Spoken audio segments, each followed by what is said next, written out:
Ladies and gentlemen, boys and girls, it's your boy Swigs of the Job and Tears podcast, and I hope all is well. I got another friend here for Coffee Talk with Friends, and that friend is Philip of the Bulletcast podcast. Welcome to Coffee Talk with Friends, brother. What's going on, man? How you doing? You chilling? I'm chilling. I'm living, sipping, and dipping. You know what I mean? That sounded great when I came out. It sounded great. I'm Okay. gonna keep that. Sipping and dipping. I don't know what that means. Hey, but it sounded right.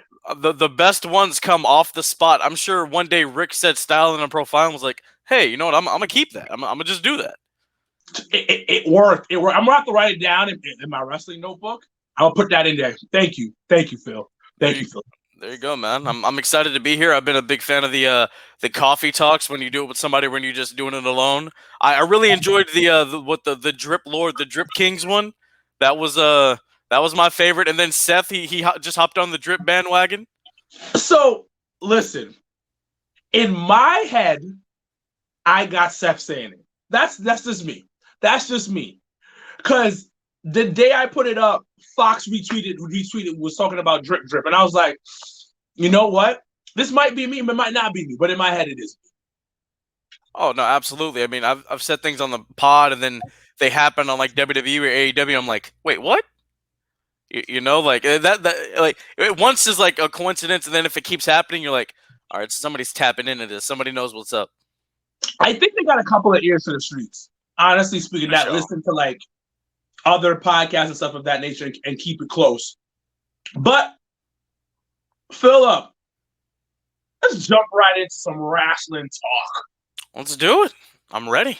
You know how the show goes? 3 things, and you tell me 3 things. So first thing on the list is, what are you hating in professional wrestling right now? I like to start with some hate today. I'm feeling kind of froggy, so I'm gonna leave. All right. Well, I mean, it's a couple things. I mean, one, like the AEW TNA comparisons, you know, because AEW recently they've hired a lot of former WWE talent or men of an older ilk.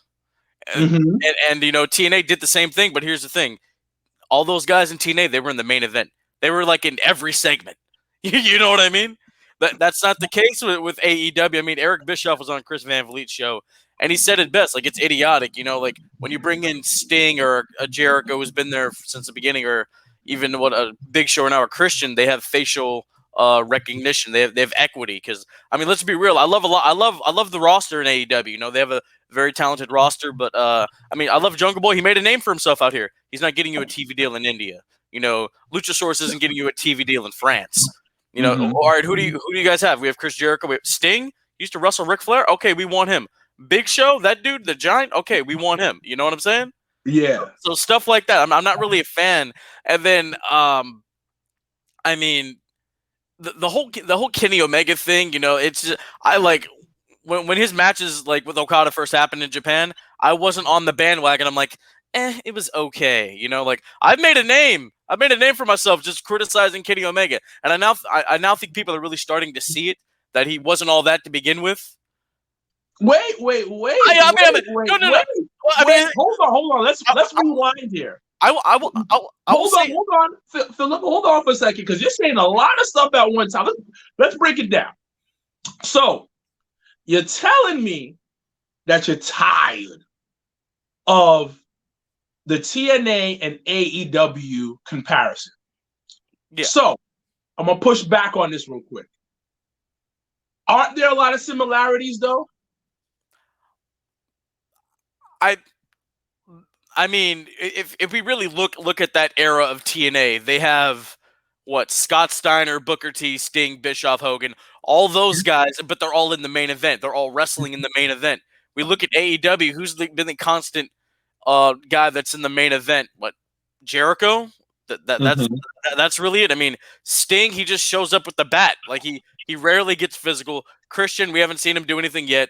Show, he's just doing commentary right now. You know what I'm saying?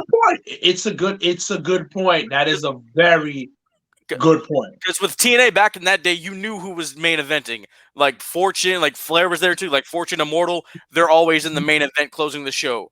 With Dynamite, Thunder Rosa, Britt Baker, and then we could have the Inner Circle. We could have the Butcher, the Blade, and the Bunny. Like anybody can really be in the main event segment of Dynamite. That's what I'm getting at. It's like it's become a little tired. Like okay, do they keep signing some guys? Yes, sure, but they're not signing everybody. Okay, that's my thing. I definitely understand. So we had a lot of hate there right now. There was some hate in your heart, brother. There was some good amount of hate of what you hated. So let's go with some love. Let's go to the love route.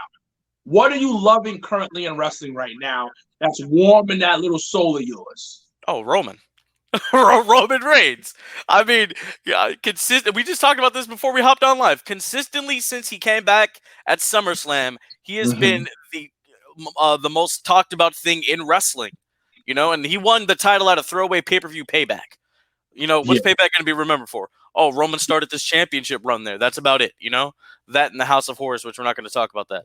But but yeah, man. I mean, like you look at everything that Roman's done. Like he started out like feuding with Jey Uso. Like I'm doing this for the family, And we thought like, oh, is he protecting like his immediate family, like his wife and his kids? And then it expands to like no, the whole Samoan dynasty. And then you watch the Yokozuna doc, that WWE Icons doc on the network or Peacock now. And you hear how Yoko was like helping like Rikishi like pay for like a heater so his family can be warm and helping like pay for other things for other members of the family. And you're like, wow, one, that family tree is hella big. And two, everything Roman's saying on TV makes sense. Like that doc couldn't have dropped at a more perfect time. You look at makes perfect sense. It makes perfect sense. And then for him to go to it keeps evolving. It's not the same thing. It keeps evolving. And then for him to feud with Kevin Owens and be like, nah, man, you're here because of me. None of y'all are here without me. Because let's be real, the performance era, the performance center era of the network of WWE, it wasn't great. There were some key moments, sure, but it wasn't great, and it fell flat for many reasons. And Roman wasn't there. Once he came back, things started to pick up a little bit. So I mean, that's a good point. That is a very good point. Yeah, I mean, and for him to say like, nah, the light guys are here because of me. This doesn't run without me. I want him on SmackDown to be like, you know what, we got $1 billion deal with Peacock because I'm here. Like just run with it, man. Just keep going with it. Yeah, it's crazy because on my podcast, it drops when this drops too. We spoke about John Cena, and we spoke about him not getting the praise he low-key deserves and what he did during that time that he was on top. Yes, he made some mistakes, some burials, especially when we talk about the Nexus situation. But homeboy, just like Roman, like you just mentioned, Roman kept the lights on. He kept the lights on in WWE. And to me personally, I've said this before, I low-key think in a weird way, he was more important than Stone Cold and The Rock. And I don't get me wrong, Stone Cold and The Rock ushered the Attitude Era. No, I agree with you because I mean Austin run, like he comes in there in '96. He leaves in 03. That's not a lot of time. The same with The Rock. Shows up in 96. It shows him like November of 96, leaves in 03. He had a longer run on top than Austin and Rock, a longer run on top than Hogan. And like the mat, like people always, oh, you can't wrestle. And I've been in the crowd for them. Hey, that man can work. It's what people don't understand, and I love that you mentioned this. You can't move, especially during Cena's time, you can't be going at 100 miles per hour doing 100 moves when you're working 300 dates a year. And you're driving and getting on a cramped airplane and your body is in pain. You got to stay in shape. It's like people don't fully understand how you got to cut it down, especially a guy like that who is the top guy. Many guys can't handle the pressure that comes with holding that belt. Yeah, Eddie wanted to drop it because he couldn't handle the pressure. Yeah, because it gets to you. It's tiring. There's a reason why Ronda Rousey left. Well, people don't want to admit that. Like, she realized, like, yo, it's not even about the actual in-ring stuff. It's the stuff that comes around it. This shit is a lot of work. And John Cena held it down during an era where everybody left. Every top guy. Because that OVW thing, like we've spoken about it, that OVW like graduation class that John Cena was part of, killer. All of them left. But I love how you mentioned Roman, though. I love how you mentioned Roman and how what he's doing currently right now. I definitely have to agree with you on that. So, brother, you mentioned something in pre-production, but I want to hear it. I want to hear it again, and I want the fans of Coffee Talk with Friends to hear it again. What is your hot coffee take? It's the Kenny thing, man. It is. It's the Kenny Omega thing. It really is for me, because I mean, like, I watched the New Japan matches and I'm like, okay, that was good. It's not the greatest wrestling match of all time. You know, we're not going to get carried away like that. And I know people talked about him and Okada. The 3 matches was better than Flair and Steamboat. And like, no, you're an idiot. Don't say that. Like, don't say that. I mean, like, they were good, you know, and people were all on the bandwagon. Like my inner circle, you could say that's of wrestling fans. They would talk about is Kenny Omega. And I was just like, dude, shut up. He's not that great. And I think you're starting to see that, because I mean, let's be real. What has he really done since he's been the AEW champion? I mean, he had the exploding barbed wire death match, sure. You know, the in-ring stuff was good.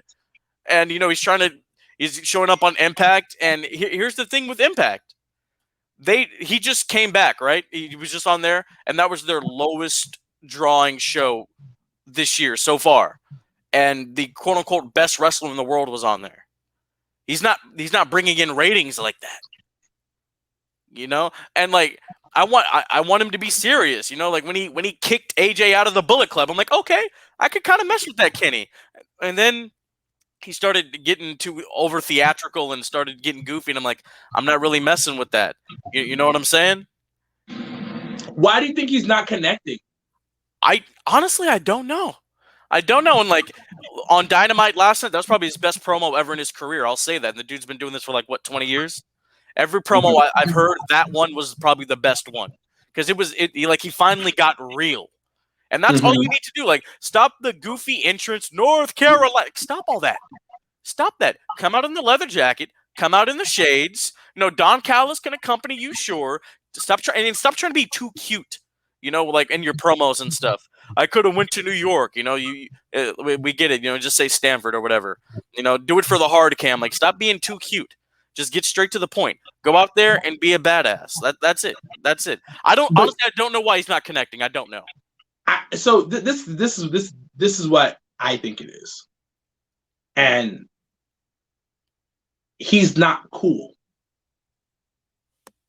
Kenny is not cool. We have to understand. He has to understand that.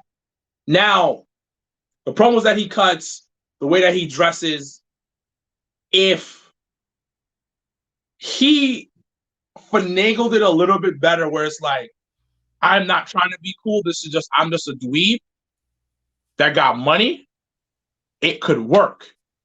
But he's really a dweeb, and I'm a dweeb too, so I know a dweeb when I see a dweeb.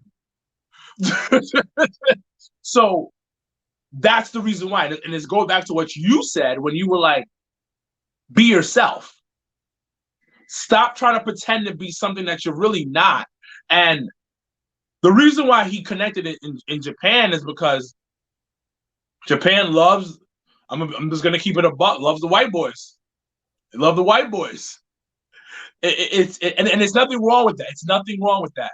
And the one thing he does do well is his facial expressions and his body and his like, you know, the way he moves. But in America, you got to cut a promo. You have to be able to cut a promo. You said he's been doing this for so long, and that was the best promo that he's cut in so long. But he's just a dweeb, and he just gotta finagle a little bit more. That like the dweebness that he is, take it to another level and bring it out and get people to accept. Because when people know that's who you are and they connect with it, it's a whole different story. So I think that's what it is. He's just not being himself times 1,000. He's trying to be cool when he's really not. And another thing, maybe there's too much creative freedom at AEW. Ooh, explain that to me. I mean, you look what happened with all the creative freedom in WCW. The thing went down.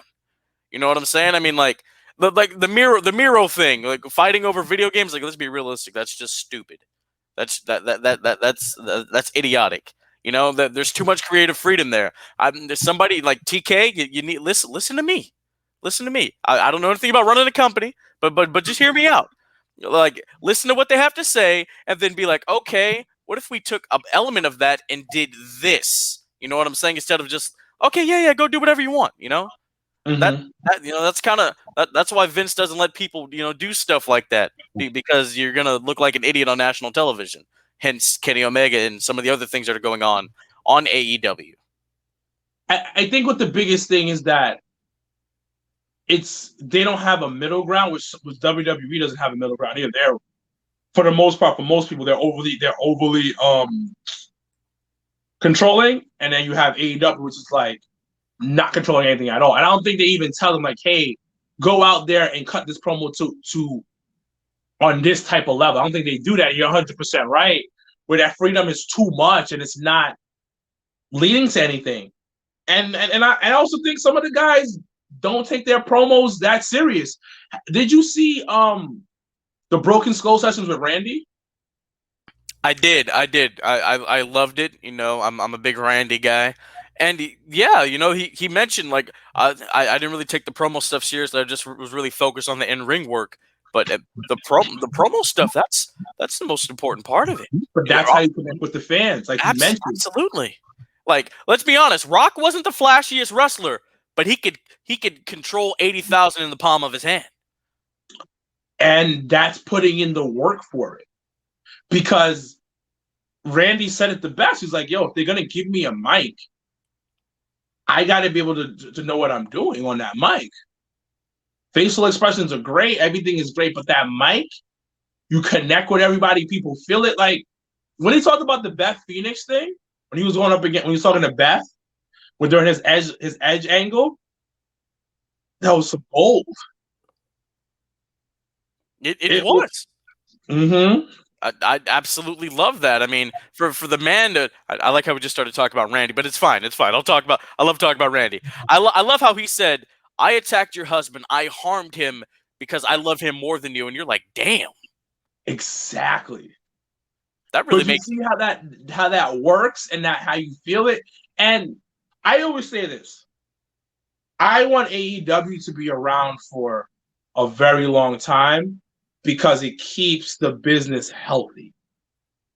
I always say, I have a bunch of friends, people I know who are in the independent scene, who are wrestling, and it gives them more opportunities. So I want them to get better because I don't want them to become a joke. Granted, they have their hardcore fans, which is that 700,000 that they just keep pulling in every week. But it's going to be a time where they're going to need to hit a million and start doing better. But TNT's invested. I think TNT's thoroughly invested. The fact that they gave Cody and Brandy their own show, it says something. I'll take it. I'll definitely take it. But we had a great conversation. You went longer than usual. Hey, Philip, I'm happy, man. Thank you for coming on. Ladies and gentlemen, this is Philip of the Bullet Cast podcast. Very, very good podcast. And Philip has probably one of the best voices in podcasting. Not even going to lie to you. Hey, thanks, man. I appreciate that. Thank you for having it on. And before we get out of here, can you drop your social media and all that good stuff? All right. Well, if you want to follow me personally on Twitter and Instagram at Heel Antwine, HeelAntwine. Follow the Bulletcast on Twitter at Bulletcast, the Bulletcast on YouTube and Instagram. Go check out the catalog, man. We got some pretty decent stuff there. We release every Thursday, and then of course we release recaps of pay-per-views about an hour after they've happened. So yeah, man, Nice. You guys are working out here. we're trying, man. We're trying, man. I look forward to possibly seeing you in May for another GSW show. Oh, that's gonna be hard, bro. It's gonna be fucking great. Yeah, I do commentary for GSW High Voltage too, so follow that on YouTube. This man works hard in the business. Ladies and gentlemen, this was another episode of Coffee Talk with Friends. Thank you for joining us.